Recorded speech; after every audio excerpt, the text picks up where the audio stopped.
A father of two, Jose Zuniga, experiences the horrifying tragedy of losing his children.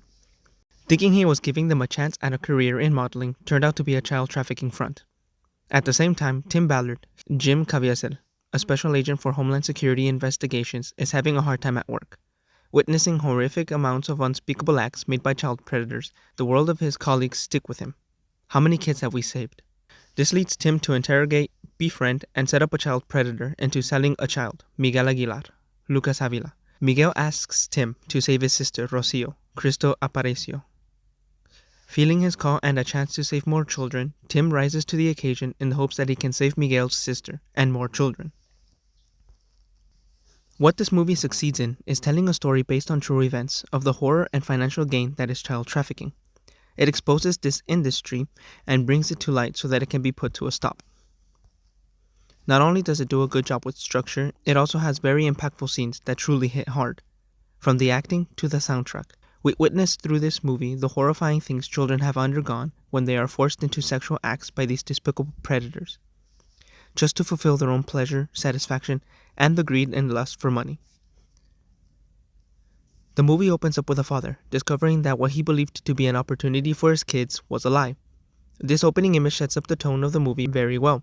We know what the movie is going to be about, but even though we understand where the movie is going, we are not prepared.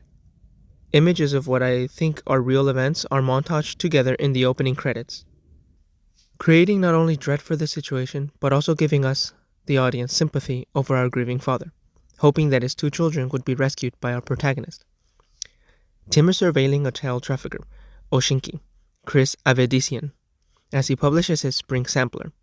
Busting his upload, Homeland Security uncovers a vast array of folders detailing the amount of children held captive. This puts a deep hole in our protagonist, and also us. Knowing the hardships that children are forced to endure, it hits Tim harder when a fellow coworker renounces his employment due to the horrors of the job, begging the question which would help Tim through the story. How many kids you found?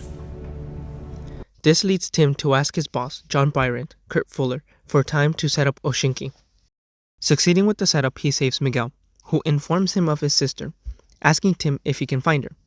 Again, not only does our protagonist have sympathy over Miguel, we as the audience do as well, because of not only the visuals we see, but the implications of his forced servitude. We then follow Tim as we debate over the sudden spark within him, hoping he answers the call and saves Rocio. Tim eventually moves to Colombia, where various members of the trafficking ring are located. With the help of Vampiro, Bill Camp, and Jorge, Javier Godino, they bring Calacas, Gustavo Sanchez Para, over to plant the seed. We're building a VIP-only resort. Piquing Calacas' interest and a desire to jump on board, he goes to his fellow coworkers to discuss how they'll traffic 50 kids to this resort in order to get rich.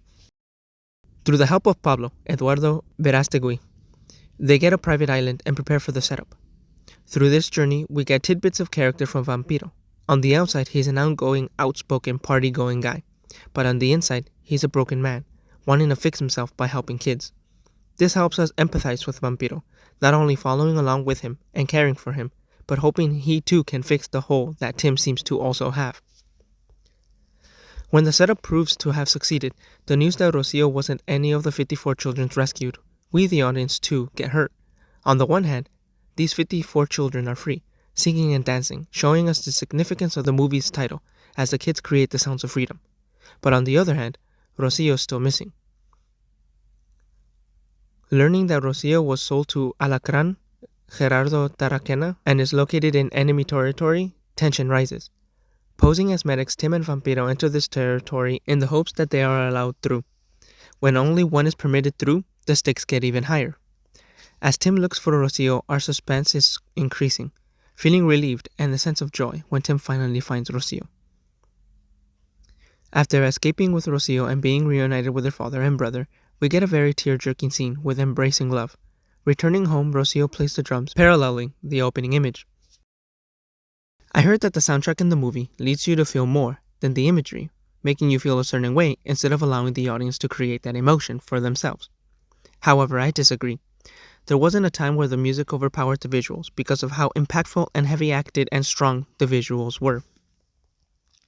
I will say that it might have felt that way because of the child choir in the song or music, but in no way did it affect my emotions toward the visuals in the way that I mentioned before. Overall, Sound of Freedom was a very well executed movie based on a true story.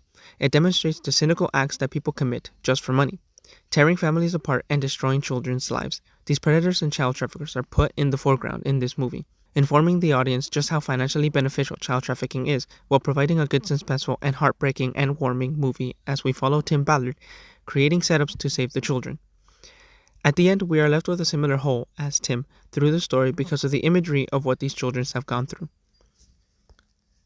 From the acting to the strong visuals, everything comes together to deliver a movie with a strong message. God's children are not for sale.